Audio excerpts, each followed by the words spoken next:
네, 안녕하십니까. 성공투자 오증시 3부의 문을 열도록 하겠습니다. 오늘 10월의 첫 거래일 시작이 좋습니다. 미국 뉴욕 증시 상승에 힘입어서 특히 나스닥 시장이 좀 강한 흐름을 보이면서 오늘 우리 시장도 코스닥 시장부터 좀 강하게 출발을 해줬는데요. 오후장 들어서 코스피 시장도 상승폭을 더 확대하면서 현재 시간 코스피, 코스닥 양시장 모두 견조한 상승세를 이어나가고 있습니다. 지수 확인해 보시죠. 코스피 지수 오늘 1980선까지 올라섰습니다. 1% 넘는 강세를 계속해서 이어나가고 있고요. 현재 시간 1982선에서의 흐름을 기록하고 있습니다. 코스닥 시장 역시 장 초반의 상승세를 견조하게 이어가고 있습니다. 현재 시간 1% 넘는 강세를 기록하면서 680선에 안착하는 흐름을 보이고 있죠. 685선에서의 흐름을 기록하면서 코스피, 코스닥 양시장 모두 상승 마감 예상되고 있습니다. 수급 동향도 함께 살펴보시죠. 자, 오늘 코스피 시장 장 초반부터 매매 주체들이 다소 분주하게 움직였습니다. 매도 우위로 출발했던 외국인들이 11시 반경에 매수로 전환을 하고 매수 규모를 점차 확대를 했고요. 그 시점에 기관 역시 매수 규모를 점차 확대하는 흐름을 보였습니다. 오늘 동반 매수 속에 지수 상승폭을 더 확대하는 흐름을 보였고요. 연기금이 다시금 매수로 전환을 해줬고요. 하지만 오늘 연기금보다는 금융투자 쪽에서 강하게 매수에 나서주면서 현재 시간 외국인들은 900억 원, 기관은 1,600억 원 이상의 매수 우위를 기록하고 있는 상황입니다. 코스닥 시장도 보시죠. 오늘 지수는 올랐지만 수급적으로 세 주체 모두 좀 방향을 잡지 않는 모습을 보였습니다. 장 초반부터 매수 매도를 오가더니 그래도 기관은 매도로 가닥을 잡은 모습이고요. 외국인은 현재까지도 크게 방향을 잡지 않는 모습을 보였습니다. 일단 오늘은 코스닥 시장에서 외국인과 기관의 매도세가 좀 주춤해졌다라고 보시면 될 것 같습니다. 코스피 시가총액 상위 종목들의 흐름도 함께 살펴보시죠. 자, 삼성전자가 오늘도 상승세를 이어가고 있습니다. 114만 원 선까지 바짝 다가섰고요. 현대차 그룹주들 오늘도 상승세를 이어가면서 현대차가 2% 넘는 강세를 기록하고 있습니다. 오늘 삼성물산 상승 탄력적인 흐름을 기록했습니다. 4.7%의 강세를 기록하고 있고요. 오늘 건설주들 동반해서 반등하는 흐름이 두드러지게 나타났습니다. 현대모비스가 1.7%, 기아차도 강부합권에서의 흐름을 기록하면서 상승세를 이어갔고요. 오늘 시가총액 상위 종목들 가운데서는 네이버의 흐름이 돋보였습니다. 현재 시가 상승폭을 좀 줄이기는 했습니다만 5.8% 오늘 장대 양봉을 그려내는 흐름을 보였습니다. 3분기 비용 축소로 인해서 수익성 개선이 기대된다라는 증권사 분석이 나오면서 5거래일째 상승세를 이어갔고요. 최근에 저점을 높여가면서 반등하는 흐름이 좀 두드러지게 나타났습니다. 코스닥 시가총액 상위 종목들도 함께 살펴보시죠. 오늘 다음 카카오가 시가총액 1위 자리를 탈환했다가 현재 시간에는 다시금 내준 흐름입니다. 상승폭이 좀 많이 줄었는데요. 1% 넘는 강세고요. 오늘 제약바이오주들의 반등이 나타났습니다. 셀트리온과 메디톡스도 상승을 했지만 바이로메드의 급등세가 눈에 띄었죠. 오늘 6.9% 상승세를 기록하고 있습니다. 최근에 외국인들이 셀트리온과 메디톡스는 팔았지만 바이로메드 좀 매수가 눈에 띄게 나타났고요. 장중에는 9%까지 급등하기도 했습니다. 자, 파라다이스의 흐름도 좋았습니다. 중국 국경절을 맞아서 이 요코 기대감이 커지면서 카지노 관련주들의 흐름이 좋았는데요. 현재 시간 1.3% 강세를 기록하고 있습니다. 컴투스는 쉬어갔고요. 이오테크닉스도 2.5% 강세를 기록하면서 오늘 전반적으로 상승세를 이어가더니 조금 하락 전환하는 움직임이 나타난다든지 상승폭을 조금은 줄여나가는 흐름이 좀 포착이 되고 있습니다. 자, 간밤에 미국 나스닥 시장에 바이오 헬스케어주들의 저가 매수세가 유입되면서 급등하는 흐름을 보였고요. 따라서 우리 시장도 오늘 제약바이오주들의 반등이 눈에 띄었습니다. 슈넬생명과학이 상한가까지 치솟는 모습입니다. 모 회사가 일본에서 이 레미케이드 바이오시밀러 허가 신청을 했다라는 소식에 오늘 급등하는 흐름을 보였고요. 대장주인 한미약품을 비롯해서 전반적으로 상승세를 이어가면서 반등하는 흐름이 눈에 띄었습니다. 건설주들도 오늘 반등을 해줬죠. 10월 금통에서 금리 인하에 대한 전망들이 제기가 되면서 오늘 건설주도 동반해서 상승하는 흐름을 보였고요. 특히 대림산업은 3분기 호실적이 전망된다라는 증권사 분석까지 더해졌습니다. 4.7% 강세를 기록하고 있고요. 현대산업도 4%, GS건설도 3.4%의 강세를 기록하면서 대형 건설주도 동반 상승세가 좀 두드러지게 나타났습니다. 음식료주도 오늘 반등을 해주는 흐름을 보였죠. 삼리식품이 6% 넘는 강세고요. 동원 F&B도 5.7%, 오리온도 4.8% 0.8%의 강세를 기록하면서 상승 탄력적인 흐름을 기록했습니다. 오늘 제약바이오뿐만 아니라 헬스케어 관련주들도 흐름이 좋았습니다. 특히나 유비케어가 상한가까지 치솟는 움직임인데요. 개별 호재가 있었습니다. SK케미칼을 보유한 유비케어 지분 매각을 검토 중이다라는 소식에 이 중국 업체가 피인수에 나설 수 있을 것이다. 그 기대감이 나타나면서 오늘 급등하는 흐름을 보였고요. 최근에 이렇게 중국 업체와 M&A라든지 투자 유치 소식이 전해지면서 강한 흐름을 보이는 종목들이 속속 나타나고 있다는 점까지 확인을 해보시면 좋을 것 같습니다. 오늘 한국항공우주도 급등하는 움직임을 보였습니다. 6.9% 강세를 기록하면서 5거래일 만에 반등하는 흐름이 좀 두드러지게 나타났는데요. 최근에 한국형 전투기 개발 사업이 좀 차질을 빚고 있다는 소식에 급락세가 나타났고 매도가 계속해서 좀 나타났었는데요. 불확실성에 대한 우려는 과도하다. 이 사업이 무산될 가능성은 낮다라는 분석들이 제기가 되면서 오늘 반등하는 흐름이 나타났습니다. 마감 상황 간략하게 정리해드렸고요. 오늘 함께해 주실 두 분 모시도록 하겠습니다. 메리츠정금증권 강남금융센터의 김현수 연구원, 루안타증권 골드목동 지점의 고윤기 연구원과 함께합니다. 안녕하세요. 안녕하십니까. 네, 현재 시간 코스피 시장 1980선을 회복하고 상승세를 이어가고 있습니다. 예상책을 지수 어떻게 나오고 있나요? 네, 금요일 코스피 같은 경우에는 외국인과 기관의 동반 순매수가 유입이 되면서 장 초반부터 조금 강세로 시작을 했는데요. 1982포인트, 1.01% 상승한 19.91포인트 상승한 1982포인트로 1980선 위에서 마감할 것으로 예상되고 있습니다. 전반적인 시가총액 상위 종목들의 좀 강세가 좀 눈에 띄는 모습이었고요. 실적 관련된 종목들 그리고 또 그동안 좀 많이 저평가됐었던 종목들 위주로 매수세가 유입이 되면서 오랜만에 시장이 좀 강세로 좀 돌아서는 모습이었고요. 무엇보다 외국인과 기관의 동반 수급 매수로 들어왔다라는 부분이 조금 특징적이었다고 생각하시면 될 것 같습니다. 네, 오늘 코스피 시장 시가총액 상위 종목들이 견조한 흐름을 이어갔고 역시나 외국인과 기관 동반 매수 속에 상승폭이 더 확대하는 흐름을 보이고 있습니다. 상승 마감 예상되고 있고요. 코스닥 시장도 동시호가 상황 짚어보도록 하죠. 오늘 장 초반부터 견조한 상승세 이어오고 있습니다. 예상체계 지수 어떻게 나오고 있나요? 네, 금요일 코스닥 같은 경우에는 전일 선진국 시장 그리고 신흥시장의 강세로 인해 코스닥 시장도 오늘 양호하게 마감을 할 것 같습니다. 오늘 오후 들어오면서 외국인들의 매수가 유입이 되면서 오늘 683포인트 680선을 안착하면서 장을 마감할 것으로 지금 전망이 되고 있습니다. 인터넷 업종 그리고 종이 목재, 코스닥 기술 성장부와 같은 좀 고PR 종목들이 오늘 좀 강세를 띠고 있는 게 특징이라고 보시면 좋을 것 같고요. 그동안 좀 강세를 띠었던 2차 전지 관련주들은 조금 쉬어가는 모습을 보인다는 게 금일의 특징이라고 보시면 좋을 것 같습니다. 전반적으로 어떤 뚜렷한 업종과 종목군 위주로 그렇게 올라가는 그런 게 아니라 어떤 개별 이슈로 인한 상승세가 연일 들어서 코스닥 시장의 가장 큰 특징이라고 보시면 좋을 것 같습니다.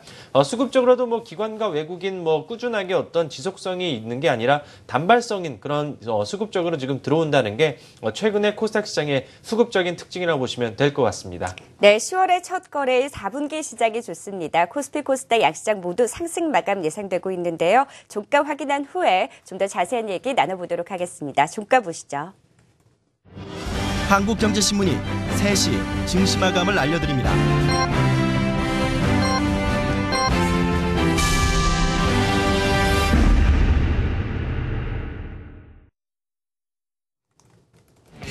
네, 10월 1일 목요일장이 모두 마감이 됐습니다. 오늘 코스피, 코스닥, 약시장 모두 상승으로 마감하면서 좀 웃을 수 있는 장인 것 같습니다. 요즘에 이제 해외 시장이 선순환 흐름을 보이면서 어제 아시아 시장이 좀 안정세를 찾았고 간밤에 뉴욕 증시와 또 유럽 증시까지 큰 폭으로 올랐고요.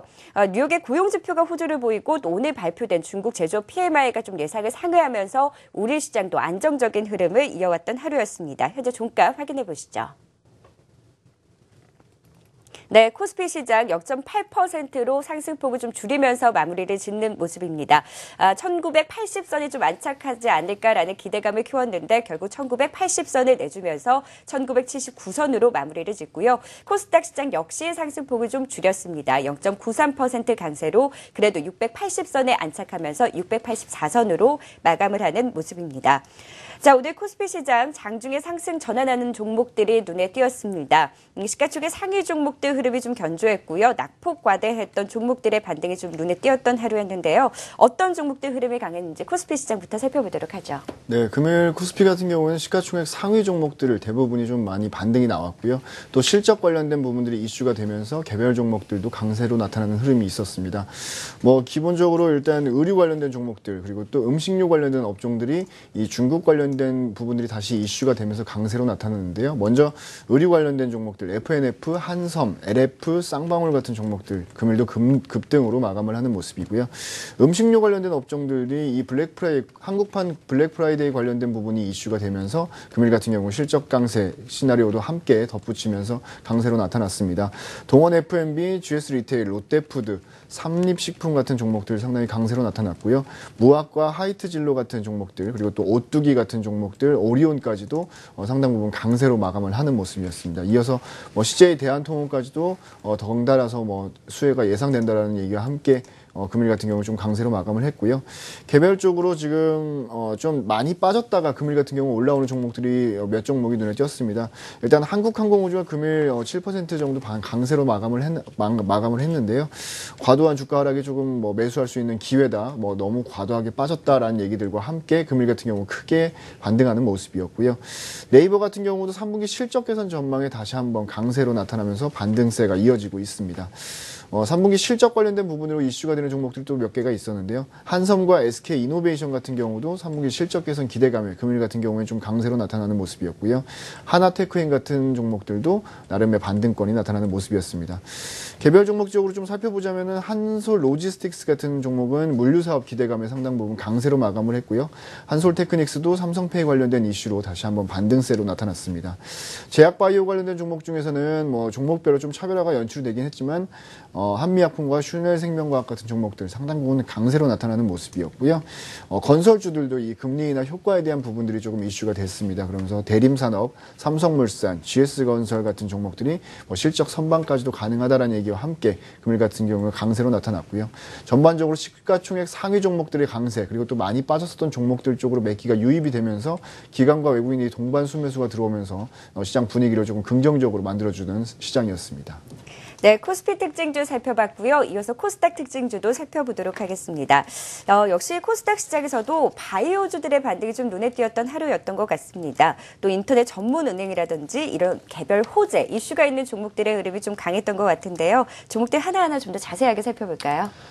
네, 말씀하신 것처럼 최근 들어 코스닥 시장이 뭐 어떤 특정한 이슈로 인해서만 뭐 3분기 실적이 좋아질 것이다라는 그런 기대감보다는 오히려 개별적인 이슈로 인한 상승세가 눈에 띄고 있는 게 전반적인 특징이라고 보시면 좋을 것 같습니다. 일단 뭐 개별적인 이슈 하나하나 살펴보도록 하겠는데요. 유비케어 9월 14일 날 지분 매각 관련된 그런 이슈가 나왔었는데 중국 기업이 인수할 가능성이 제기가 되면서 오늘 가격 제한폭까지 급등하는 모습을 보였고요. 뉴프라이드입니다. 뉴프라이드 같은 경우에는 중국 그 면세점 사업 진출 소식이 전일 공시가 나오면서 오늘 또다시 상한가까지 급등하는 모습을 보였는데 투자 위험 종목이면서도 불구하고 상한가를 갔다는 것은 약간 시장 자체가 조금은 왜곡될 수도 있다라고 좀 이렇게 이해를 해보실 수가 있을 것 같습니다. 시가총액 상위 종목군 중에서는 아무래도 오늘 다음 카카오죠. 카카오뱅크 컨소시엄 자체가 오늘까지 인터넷 전문은행 예비 인가 신청 마감일인데 신청을 했다는 소리가 들어왔습니다. 뭐 텐센트, 뭐 이베이, 뭐 한국금융지주, 로엔 등과 같이 대략적으로 11개의 기업이 참여해서 카카오뱅크 컨소시엄을 이뤘는데요.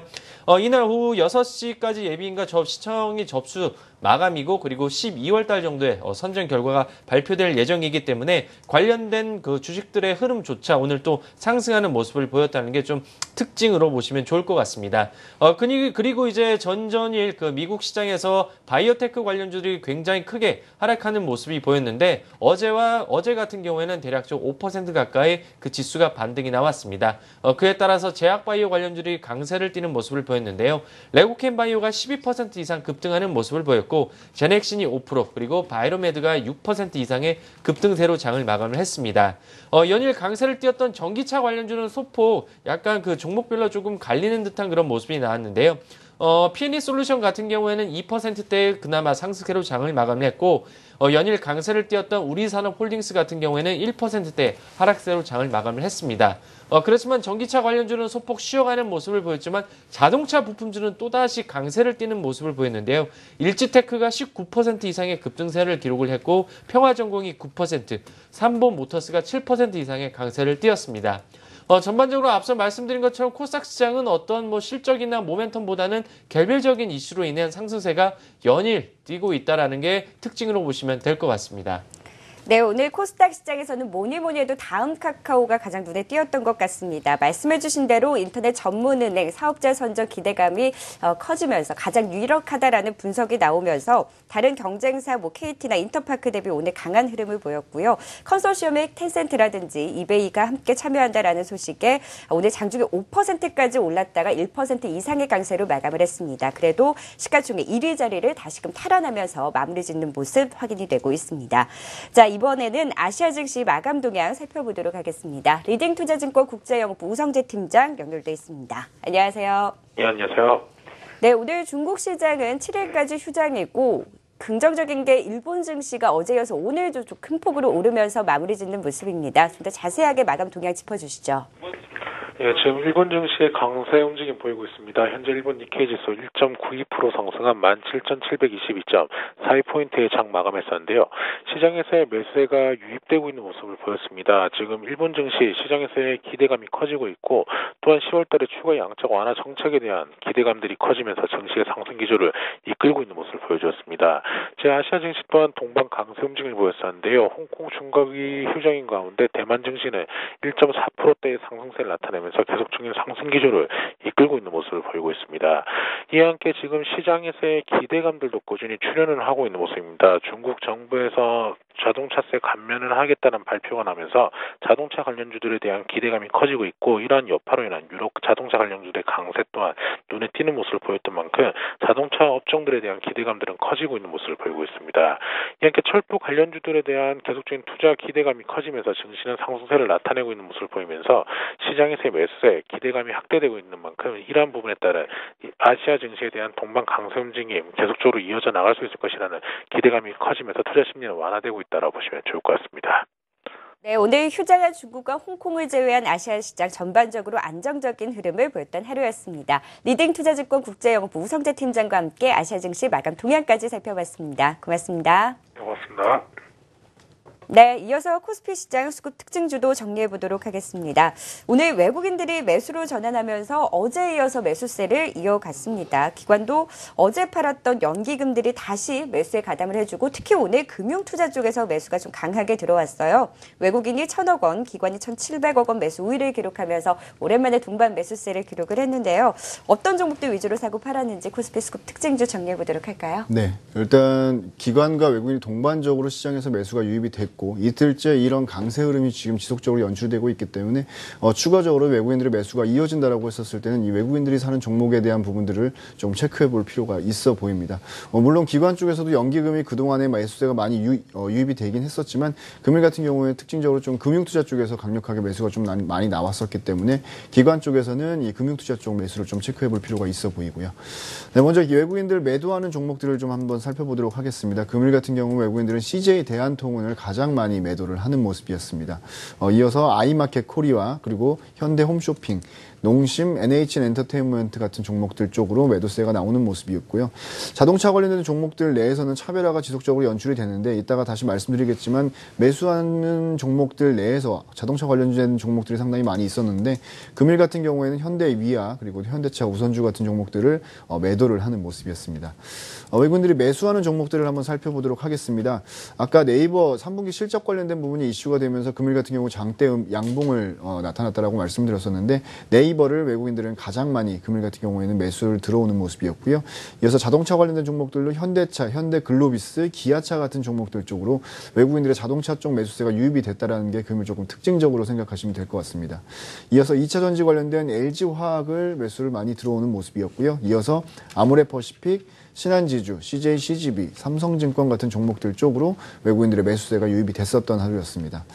기관들의 매도 한번 살펴보겠습니다. 기관 같은 경우에는 롯데쇼핑을 가장 많이 매도가 나오는 모습이었고요. 이어서 SK 그리고 한미사이언스, SK 하이닉스, 삼성증권, 네이버 같은 종목들 쪽으로 기관 쪽에서는 매도가 나오는 모습이었고, 매수는 기관의 매수는 일단 외국인들이 아까 가장 많이 팔았었던 CJ 대한통운을 가장 많이 매수하는 모습이었습니다. 이어서 KTNG, 하나케미칼, 한온시스템, KCC, 동부화재 같은 종목들 쪽으로 매수세가 좀 많이 유입이 됐고요. 강원랜드와 SL 같은 종목들 쪽으로도 매수세가 많이 유입이 됐습니다. 기관 매수 종목들 내에서 그 금융투자 쪽에서 조금 매수하는 종목들을 살펴볼 필요가 있다라고 아까 말씀을 드렸었는데, 금일 같은 경우는 금융투자 쪽에서는 CJ 대한통운을 가장 많이 매수를 하는 모습이었고요. 이어서 S-오일, SK 하이닉스, 삼성전기, 하이트진로 같은 종목들 쪽으로 매수세가 유입이 됐었던 하루였습니다.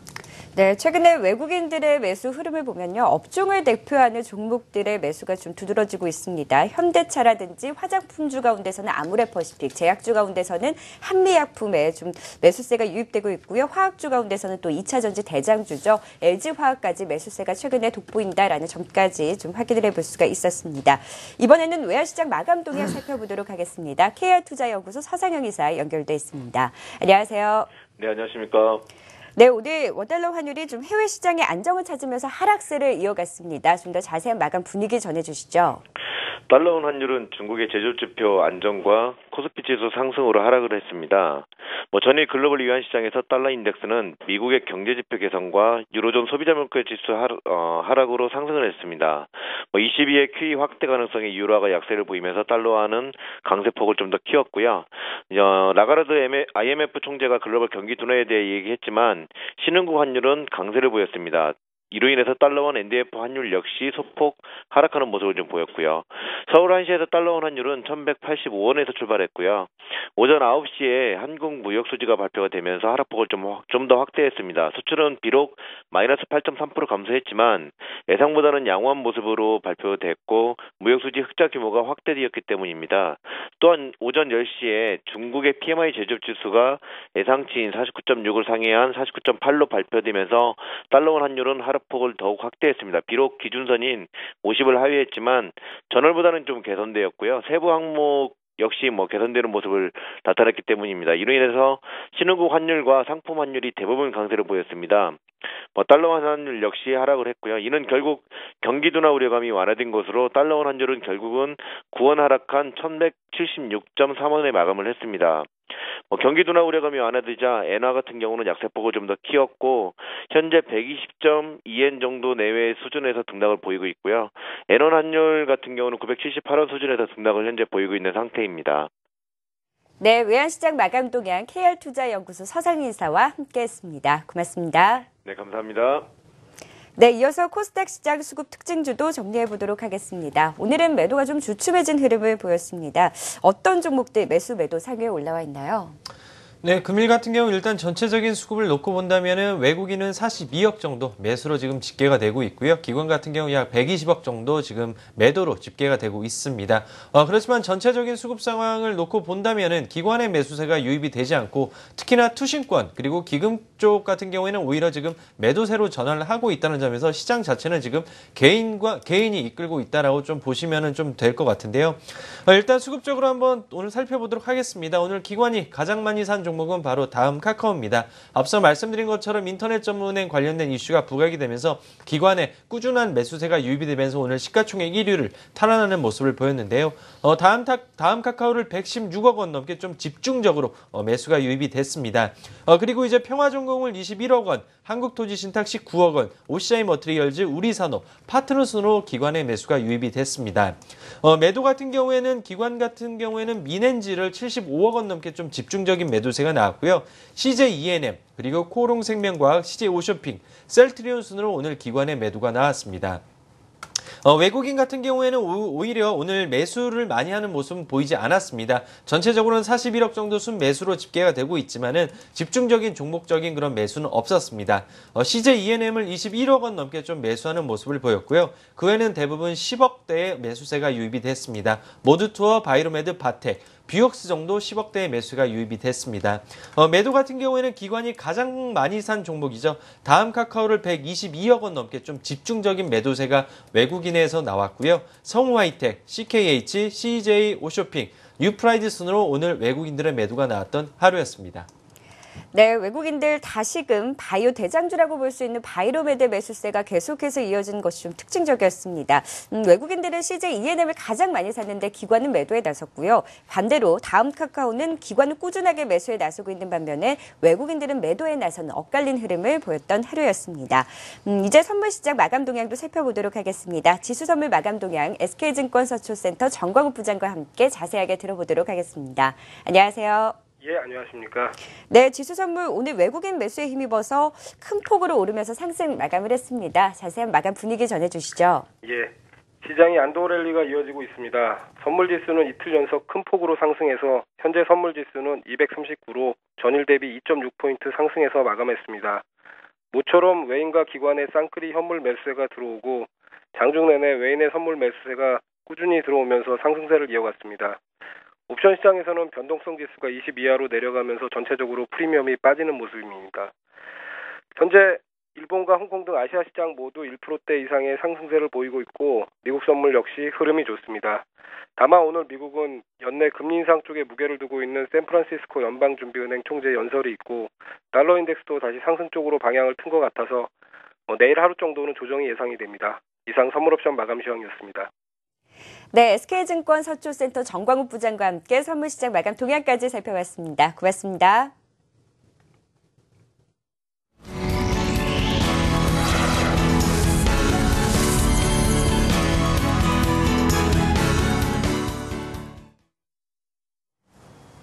아시아와 유럽 증시 훈풍을 타고 지난밤 뉴욕 증시까지 상승 마감하면서 우리 시장 오늘 상승장 연출했습니다. 외국인과 기관이 2,500억 원 넘게 순매수하며 상승폭을 올렸고요. 오늘 0.84% 오른 1970선에서 마무리했습니다. 코스피 특징 중 함께 보시죠.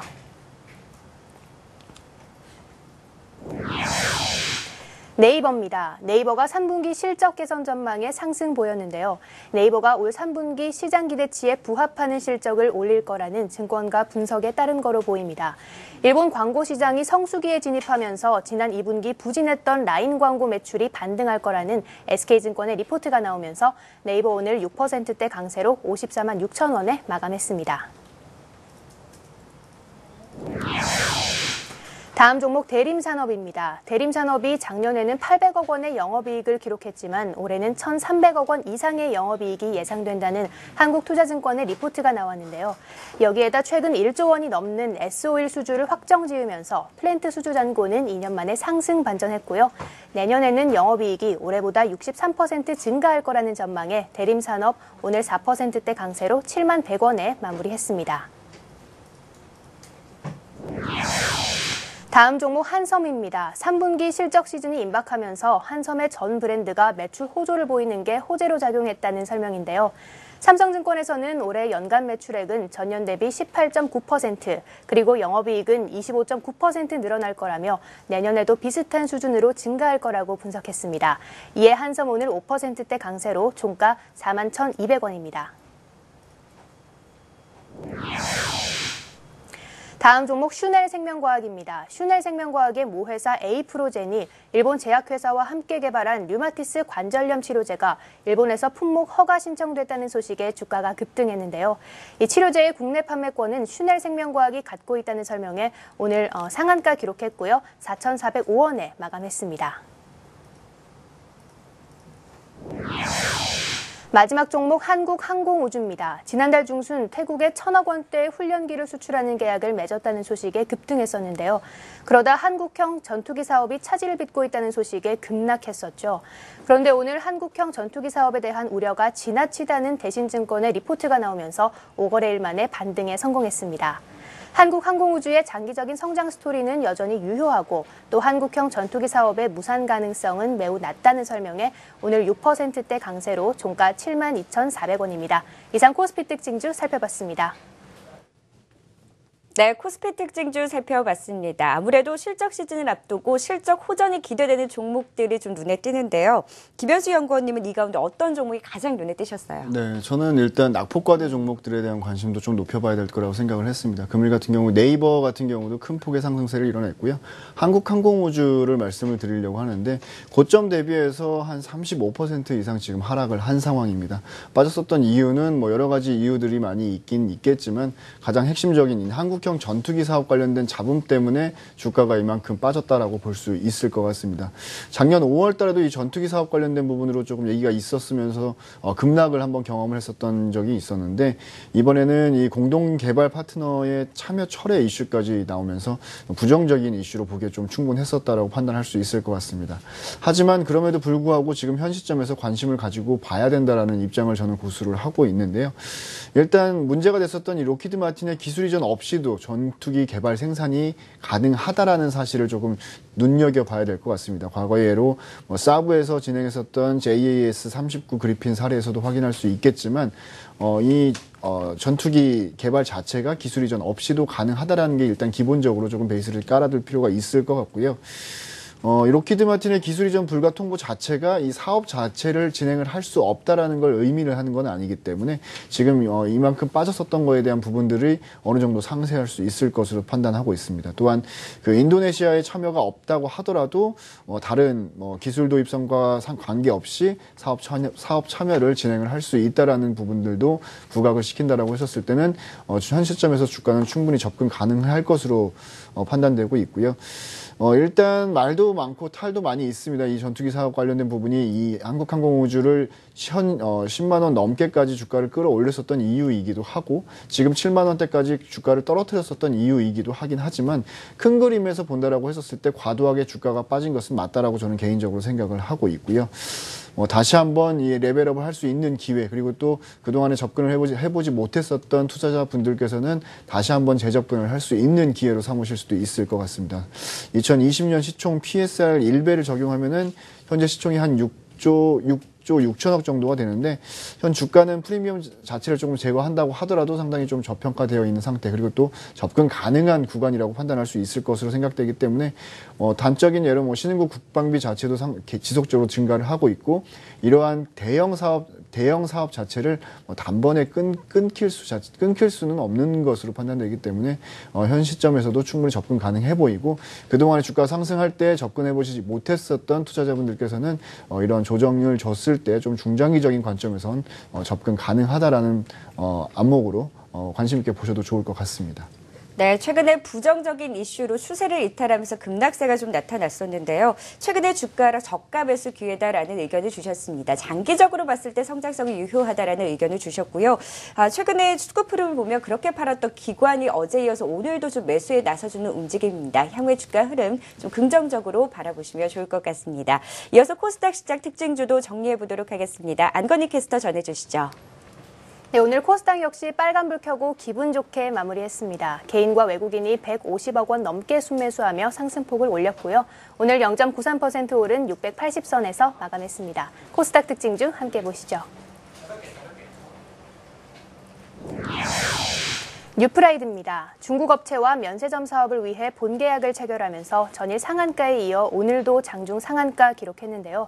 뉴프라이드의 종속회사인 뉴프라이드 코리아가 중국 허난성에서 면세점 사업을 한다는 계약을 체결했다는 설명입니다. 이번 계약을 통해 뉴프라이드 코리아는 한국 상품을 독점적으로 공급하기로 했고요. 경영에도 참가한다는 소식에 오늘 상한가 기록했고요. 9,080원에 마감했습니다. 다음 종목 에코에너지입니다. 에코에너지의 사업성 대비 주가가 저평가돼 있다는 현대증권의 리포트가 나오면서 오늘 강세 보였는데요. 국내 대표 환경기업의 입지와 해외 사업에 대한 정부와 국제기구의 지원, 그리고 바이오가스 사업 확대를 고려하면 앞으로의 전망은 더욱 밝다는 분석입니다. 특히 에코에너지의 핵심 사업인 바이오가스 사업은 아직 블루오션 시장이기 때문에 성장이 더욱 기대된다는 설명에 오늘 10%대 강세로 17,500원에 마무리했습니다. 다음 종목 제넥신입니다. 신약 개발 기대감에 힘입어 7거래일 만에 반등에 성공했는데요. 제넥신이 자궁경부암 유전자 치료 백신 임상 실험이 순항 중이고 또 향후 기술 수출도 기대된다는 증권가 평가에 상승 보였습니다. 임상 결과에 따라 기술 수출이 충분히 가능할 거라는 전망에 제넥신 오늘 5%대 강세로 84,000원에 마감했습니다. 다음 종목 벅스입니다. 대주주 변경 이후 적극적인 투자를 하고 있는 벅스가 성장 가능성에 대한 기대감에 지난 이틀 연속 감소했다가 오늘 다시 오름세로 전환했는데요. 대주주가 NHN 엔터테인먼트로 바뀐 이후 적극적인 본업 투자와 대주주 자회사와의 시너지에 따른 기대감이 반영되고 있다는 설명에 오늘 6%대 강세로 13,900원에 마무리했습니다. 마지막 종목 유비케어입니다. 중국은 올해 말부터 본격적으로 원격 의료 서비스를 허용해 선진 의료 기술을 적극 수용하기로 했는데요. 이에 따라 의료용 IT, 제약 솔루션 전문 업체인 유비케어가 중국 기업들의 적극적인 M&A 시장 진출로 피인수 기대감이 커지면서 강세 보였습니다. SK케미칼에서 자회사인 유비케어의 경영권 지분 약 40%를 매각 검토 중이라는 소식까지 더해지면서 유비케어 오늘 상한가 기록했고요. 4,445원에 마무리했습니다. 이상 오픈 스튜디오에서 전해드렸습니다. 네, 코스닥 시장 특징주까지 정리해봤습니다. 이 가운데 어떤 종목 좀 더 자세하게 살펴볼까요? 네, 일단 아무래도 최근 들어서 중국 기업들의 행보가 좀 눈에 굉장히 띄고 있습니다. 한국 기업, 게임, 금융, 여러 가지 매물로만 나온 기업들 중국 자금이 들어오고 있기 때문에 한번 유비케어 한번 오늘 좀 자세하게 한번 말씀을 드리고자 합니다. 일단 유비케어 같은 경우에는 앞서 말씀하신 것처럼 SK케미칼의 자회사라고 보시면 좋을 것 같습니다. 지분 구조로 놓고 본다면 SK케미칼의 최대 주주로 되어 있는데요. 정확히는 43.97%의 지분을 갖고 있는 회사입니다. 어떻게 보면 만약에 매각 관점으로 접근을 해서 놓고 본다면은 그냥 단순하게 그 지분만 팔게 되기 때문에 굉장히 깔끔한 매각이 가능한 그런 회사 중에 하나라고 보시면 좋을 것 같습니다. 그렇다면 유비케어가 어떤 업무를 하느냐라고 놓고 본다면요. EMR 솔루션이라 그래갖고요. 병원에 가시게 되면 전자 기록을 의무화하는 그런 전자 의무 기록 그런 시스템이 있습니다. 이 솔루션을 제공을 하는 게 유비케어이기 때문에 처음에 가입을 하게 되면 매출 자체가 안정적으로 나올 수밖에 없습니다. 왜냐하면 초반에 가입비를 제공하고 그다음에 그 이후부터는 유지보수비만 들어가기 때문에 안정적인 실적이 나올 수가 있다라고 보시면 좋을 것 같은데요. 의형급 병원으로 놓고 본다면 지금 시장 점유율이 대략 MS 1위를 기록하고 있기 때문에 안정적인 실적이 나올 수 있는 그런 회사 중에 하나라고 보시면 좋을 것 같습니다. 그리고 이제 그 대주주가 SK케미칼이었기 때문에 당연히 SK그룹과의 연계, 가능성, 시너지 효과를 배제할 수가 없는 부분인데요. 얼마 전 같은 경우에는 SK하이닉스와의 어떤 그 계약이 체결이 되면서 안정적인 매출을 낼 수 있는 그런 구조도 또다시 나왔다라고 보시면 좋을 것 같습니다. 이런 상황에서 그동안 유비케어의 재무 구조를 놓고 본다면은 안정적으로 거의 600억대의 매출이 나왔었지만은 영업이익률이나 단기 순이익이 나오지 못했던 이유가 바로 해외 법인 때문에 그랬는데요. 그렇지만은 유비케어 같은 경우에는 그 2년 동안 이러한 그 부실한 해외 법인을 정리를 했기 때문에 좀 올해부터는 안정적으로 흑자 전환되면서 안정적인 매출이 나올 수 있는 구조를 갖췄다라고 보시면 좋을 것 같습니다.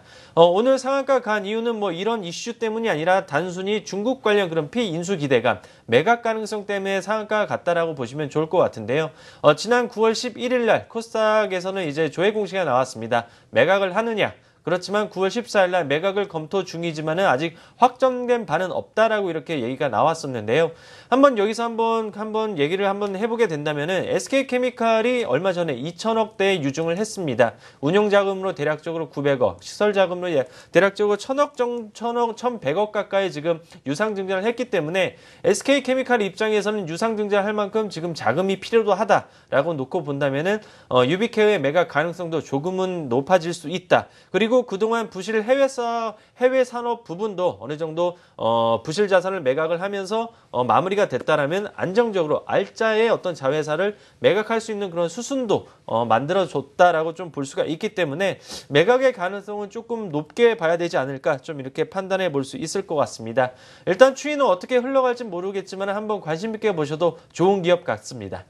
네, 유비케어 살펴봤습니다. 안정적인 실적 전망과 함께 오늘 중국 업체 피인수 기대감에 급등하는 흐름을 보였죠. 코스닥 특징주로 살펴봤습니다.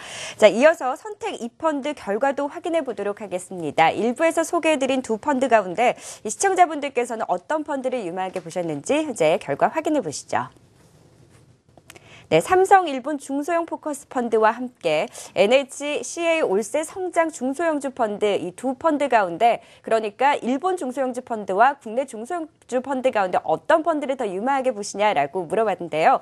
네, 국내 중소형주 펀드를 더 유망하다라고 보신 것으로 확인이 됐습니다. 58.7%의 지지를 받으면서 이 국내 중소형주 가운데 경쟁력 있는 기업들을 좀 선별적으로 투자하는 국내 중소형주 펀드 시청자분들께 더 많은 선택을 받은 것으로 확인이 됐습니다. 선택 2펀드 매주 목요일 성공투자 오후 증시에서 계속해서 소개해드리고 있으니까요. 유망 펀드들 확인해 보시면 좋을 것 같습니다. 선택 2펀드까지 확인해 봤습니다.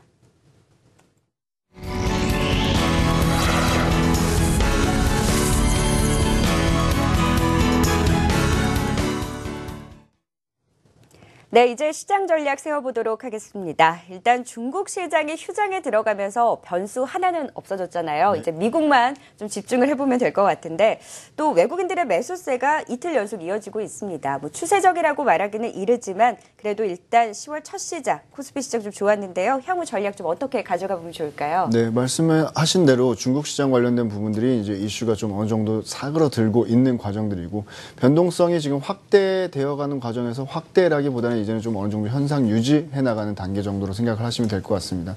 수급적인 부분에서도 기관과 외국인의 수급이 이틀째 강세로 연출이 되고 있고 이것이 추세적인 강세로 연출된다라고 보기는 어렵지만 그래도 분위기를 어느 정도 좀 긍정적으로는 좀 이끌어주는 것으로 판단되고 있고요. 2분기에 전반적인 전 업체 실적들 자체가 어닝 쇼크로 나왔었지만 3분기에는 어느 정도 기대치를 예상을 어느 정도 상회하거나 기대치에 부합하는 정도의 실적이 나올 것으로 예상되고 있습니다. 2분기에 워낙에 좋지 않았었기 때문에 3분기에는 그나마 좀 긍정적인 시각을 좀 유지를 해볼 수 있을 것 같고요. 다만 이 해외 변수들에 대한 부분들이 조금 이슈화가 될 수 있긴 하겠지만 그동안에 많이 이러한 부분들이 주가에는 어느 정도 투영이 됐다라고 생각되기 때문에 어느 정도는 좀 우상향돼서 갈 수 있을 분위기로 좀 예상을 하시는 게 좋을 것 같고요. 종목별로는 대형주다, 중소형주다 나눈다라기보다는 전반적인 종목들 내에서 개별 종목들 위주로 조금 주가의 상승과 하락이 좀 나뉠 가능성이 있기 때문에 종목별로 좀 따로 살펴보시는 게 좋을 것 같고 일단은 확실하게 눈으로 확인할 수 있는 이 실적 관련된 부분들로 좀 접근을 해서 실적 베이스에 깔고 모멘텀을 가지고 있는 종목들 내로 조금 방망이를 좀 짧게 주시고 단기 매매로 좀 일단은 대응을 해보시는 게 좋을 것 같고요. 추가적으로 기관과 외국인의 수급이 조금 더 긍정적으로 이어진다라고 했었을 때는 조금 더 긴 안목으로 접근을 해보셔도 좋겠지만 일단은 아직까지는 변동성 자체가 남아있는 상황이기 때문에 단기적으로 실적 관련된 종목들 그리고 또 모멘텀 관련된 종목들 내로 단기 매매로 임하시는 게 좋을 것 같습니다. 네, 말씀해 주신 대로 실적이 호전되고 모멘텀까지 가지고 있는 종목들 위주로 단기 매매에 나서보자라는 의견까지 들어봤습니다. 이제 코스닥 시장 전략도 세워보도록 하겠습니다. 미국 나스닥 시장에서 특히 바이오 헬스케어주들이 상승세를 보이면서 그나마 우리 시장도 오늘 좀 안정을 찾았습니다. 근데 방향성이 있다라기보다는 개별주 중심으로 움직여서 전략 세우기가 여전히 쉽지 않은 것 같은데요. 코스닥 시장은 좀 어떤 전략이 유효할까요? 네, 일단 제약바이오 먼저 말씀을 드린다면 제약바이오 같은 경우에는 그동안 미국의 나스닥 바이오테크가 떨어진 이유를 한번 살피면 금리 인상기에는 그런 고PR 종목이 떨어진다라는 그런 부분도 있지만은 대선 관련된 힐러리 민주당 대선 후보 같은 경우 오바마 케어를 지지하게 되는데 약값 인하에 따른 그 부분이 크게 강조되면서 급락세가 나왔다는 게 영향을 보시면 좋을 것 같고요. 그렇기 때문에 일단 제약바이오 국내로만 놓고 보면 좋을 것 같습니다. 국내 같은 경우에는 큰 대형 제약업체나 이런 부분보다는 바이오시밀러라든지 이런 부분에 있어서의 어떤 기술력을 갖고 있기 때문에 그리고 그동안 크게 하락을 했기 때문에 충분히 단기 반등은 나올 법한 그런 구간이라고 좀 말씀을 드릴 수가 있을 것 같고요. 일단 크게 놓고 본다면은 지난주에 말씀드린 것처럼 박쥐 전략 지금 앞서 말씀하신 것처럼 좀 짧게 운용을 하시는 전략이 오히려 나을 것 같습니다. 언제든지 매도해서 나갈 준비를 하자라고 좀 우선적으로 말씀을 드리고 있는데요. 지금 현재 코스닥 시장을 놓고 본다면 3분기 실적 위주의 그런 장세라기보다는 개별 이슈에 인해서 폭스바겐 관련 그런 사태로 인해서 2차 전지가 간다든지 혹은 3D 프린팅 그리고 삼성페이 관련 이런 각종 그냥 개별 이슈로 인한 상승세가 눈에 띄고 있는 상황입니다.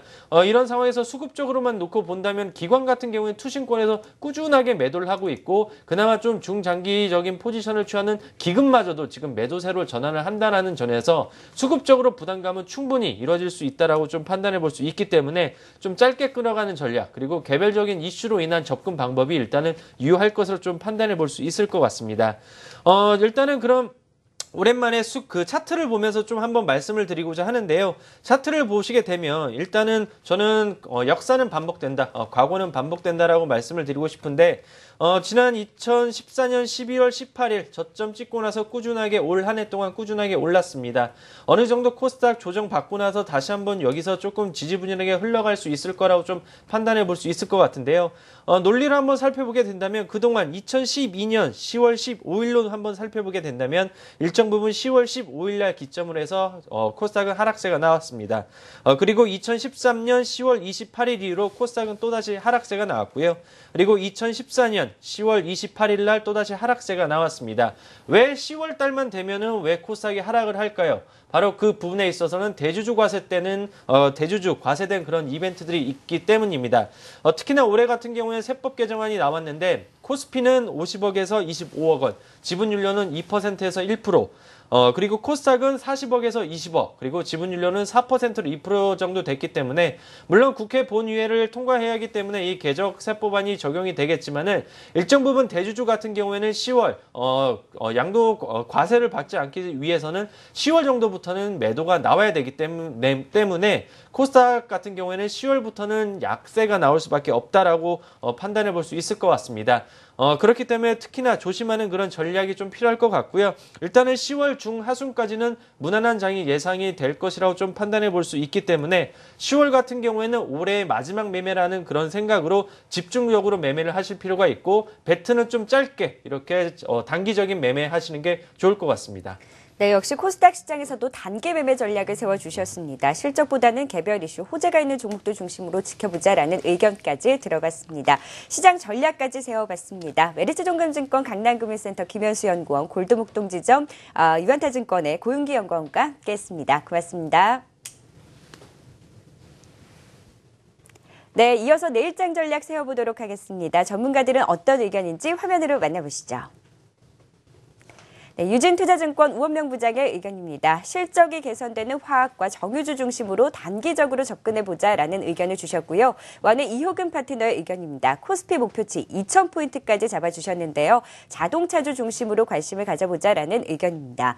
유한타증권 이강혜 부장의 의견입니다. 실적 호전주와 2차 전지주, 픽테크 관련주들 중심으로 순환매에 대응해보자라는 의견을 주셨는데요. 오늘은 유한타증권 이강혜 부장 연결해서 좀 더 자세한 내일장 전략 들어보도록 하겠습니다. 안녕하세요. 네, 안녕하십니까. 이강입니다. 네, 내일장 전략 좀 더 자세하게 전해주시죠. 네, 최근의 흐름은 이렇게 보시면 될 것 같습니다. 먼저 그 해외 시장, 특히 이제 미국 시장이 조정을 2, 3일 정도 받았을 때 우리 시장 이제 분위기가 좀 좋지 않을 때는 단기 매수로 임하고 오늘처럼 미국 시장에서 큰 폭의 상승에 이어질 때는 이제 분할 매도 전략, 즉 지수가 막혀 있기 때문에 좀 박스권 전략을 취할 수밖에 없겠고 오늘 장에서 이렇게 상승한 종목들, 급등한 종목들을 한번 보겠습니다. EID, 슈넬 생명과학, SG 세계물산, 고려포리머, 화승인더, 에리트베이직 이거 거래소 종목이고요. 코스닥에서는 유비케어, 뉴프라이드, 신라섬유, 신라SG, 양지사, 일지테크 이런 종목들입니다.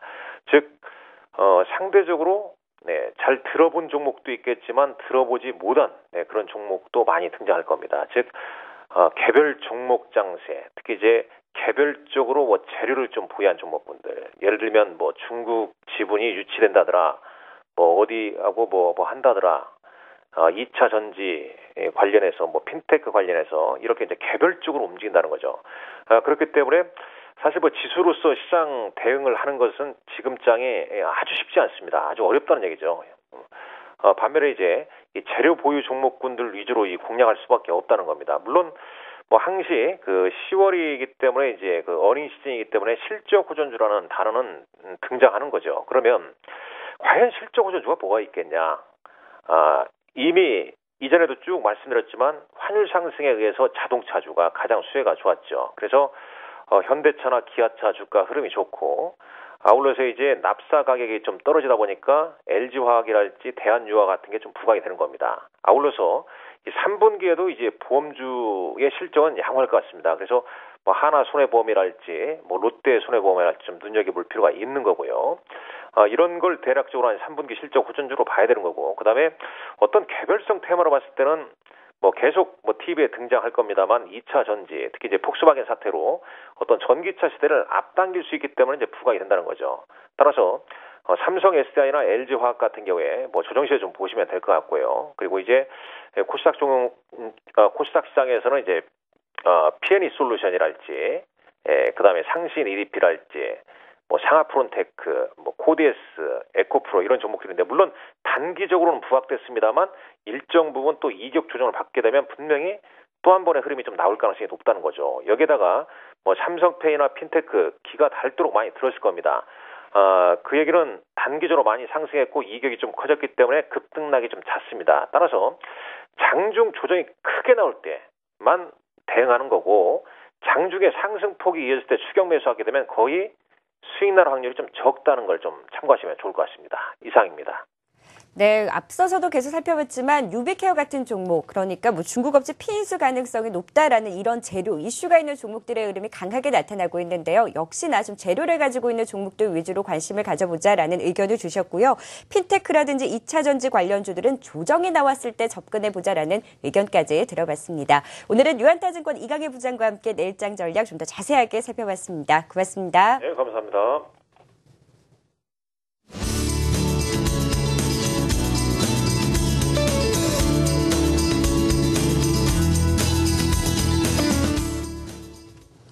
네, 정승현의 플러스 종목 찾기 시간입니다. 매주 목요일마다 함께 해주시는데요. 유진투자증권 압구정지점의 정승현 연구원 나와주셨습니다. 안녕하세요. 네, 안녕하세요. 네, 오늘은 좀 기분 좋게 뵐 수 있는 날이에요. 네.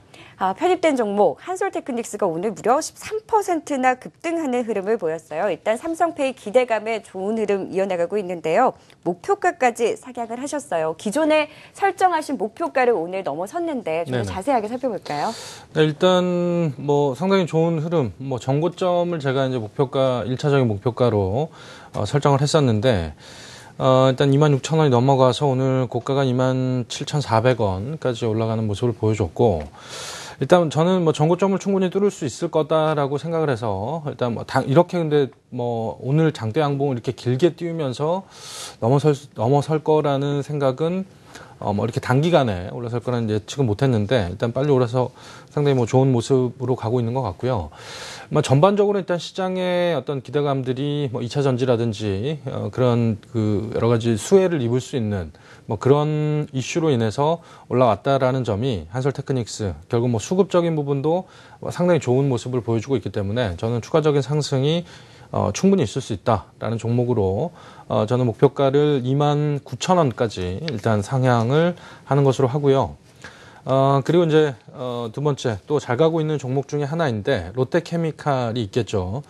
롯데케미칼 같은 경우에는 뭐 일단 전고점 한 30만 원까지 돌파를 할 수 있는 뭐 기대감 여지는 충분히 있습니다만 일단 시장이 상대적으로 뭐 어제장 오늘장 좋았음에도 불구하고 롯데케미칼은 그렇게 좀 뚜렷한 상승 모습을 보여주지 못했다라는 점, 저는 뭐 그 점에서는 일단 뭐 크게 걱정은 하고 있지 않습니다. 일단 실적이 워낙 좋은 회사이기 때문에 아무래도 화학주가 최근에 이 컨센서스, 좀 실적의 컨센서스 자체가 하향된 이 3분기에서 화학주만이 좀 독보적으로 실적이 좋아지는 모습을 보여주고 있기 때문에 아마 한 10월 중순 정도 되면 저는 충분히 전고점 30만 원을 돌파하는 아까 한솔테크닉스 그런 차트 모양처럼 나올 수 있다. 저는 예측을 하고 계속 뭐 홀딩 전략 제시해드리기로 하고요. 그리고 마지막 이제 종근당 같은 경우는 추천 가격 이후에 추천 가격에서 좀 맴돌고 있는 모습을 보여주고 있는데 일단 제가 뭐 77,000원 정도 부근에서 추천을 드렸고 거의 뭐 비슷한 가격에서 오늘 종가도 형성이 되어 있는 그런 상황인데 일단 뭐 종근당의 모습은 저는 뭐 급하게 뭐 올라갈 뭐 그런 주식은 아니다라는 생각이 들고 일단 차근차근히 그 신약 개발의 이슈들이 시장에 좀 더 조금씩 흘러나오기 시작하면 저는 뭐 계속적으로 상승의 이유 자체가 있는 종목이기 때문에 그리고 뭐 최근에 그 뭐 기존 사업에서 나오는 실적 부분들도 좋을 것이다 뭐 이렇게 예측이 되고 있고 이제 제네릭 기존 이제 사업 부분 제네릭이죠. 제네릭에서 나오는 이 사업 그 영업이익이 어느 정도 3분기에도 시장의 컨디션 맞게 나올 가능성이 높지 않겠느냐. 그래서 일단 기존에 갖고 있는 실적 베이스 그리고 앞으로 신약 개발의 모멘텀들 뭐 이런 부분들 감안하면 지금 가격은 그렇게 비싼 가격이 아니고 그리고 지금 일정 부분 한 7만 원대에서 상당히 뭐 고른 조정을 받으면서 매물대를 적절히 소화해 나가는 모습을 보여주고 있다라는 점. 결국 그렇다면 신약의 이슈들이 나오고 어떤 기술 수출 계약들 이런 이슈들이 나오면 충분히 정고점 부근까지 또 제가 제시한 목표가까지 갈 수 있는 여지는 충분히 있다라는 점에서는 이 종목 역시도 홀딩 전략 제시해드리도록 하겠습니다. 네, 한솔테크닉스를 29,000원으로 목표가를 상향 조정하셨습니다. 현재 15% 수익 기록하고 계시고요. 오늘 외국인과 기관의 이 동반 매수가 유입이 되면서 수급적으로 좋은 흐름을 보이고 있습니다. 롯데케미칼도 역시 전고점 도달 가능할 것이다. 기존 보유 전략 유지하셨고요. 종근당은 보합권인데 역시 편입할 때도 급하게 갈 종목은 아니라고 말씀을 해주셨어요. 장기적으로 큰 그림을 보고 지금이 매수 시점이다라고 말씀을 해주셨고요. 신약 개발 모멘텀을 갖고 있는 만큼 향후 흐름은 좀 긍정적으로 보시면 좋을 것 같습니다. 이어서 포트폴리오에 추가할 종목이 더 있다라고 말씀해 주셨어요. 신규 편입 종목인데 어떤 종목인지 궁금합니다. 어떤 종목인가요? 네, 오늘 제가 말씀드릴 종목은 쇼박스라는 종목입니다. 아마 영화관에 뭐 이렇게 영화 시작하기 전에 막 쇼박스 이러면서 이제 박스가 이렇게 떼고 부르는 네. 그런 모습을 한 번쯤은 아마 영화를 보신 분들은 다 보셨을 거라고 생각이 드는데 이 회사가 이제 예전에 미디어플렉스라는 회사였고 이제 사명을 변경해서 쇼박스라는 사명으로 이제 런칭을 하게 됐는데 이 회사가 결국 뭐 가지고 있는 모멘텀은 영화입니다. 영화 배급을 얼마나 잘하느냐 그리고 이 배급한 회사가 쇼박스가 배급한 영화가 얼마나 히트를 쳐주느냐 뭐 이 부분에서 실적의 베이스가 달라지는데 그렇다면 이제 어떤 영화를 쇼박스가 출시를 했는지 이 부분도 살펴봐야 되겠고 그리고 하반기 그리고 내년에는 어떤 모멘텀을 갖고 있는지 이런 뭐 이슈로 인해서 제가 모멘텀 플러스 종목으로 꼽아봤는데 일단 뭐 하나씩 뭐 살펴보도록 하시죠. 일단 이 회사가 미국 제작사와 투자사와 공동 제작 계약 체결했습니다.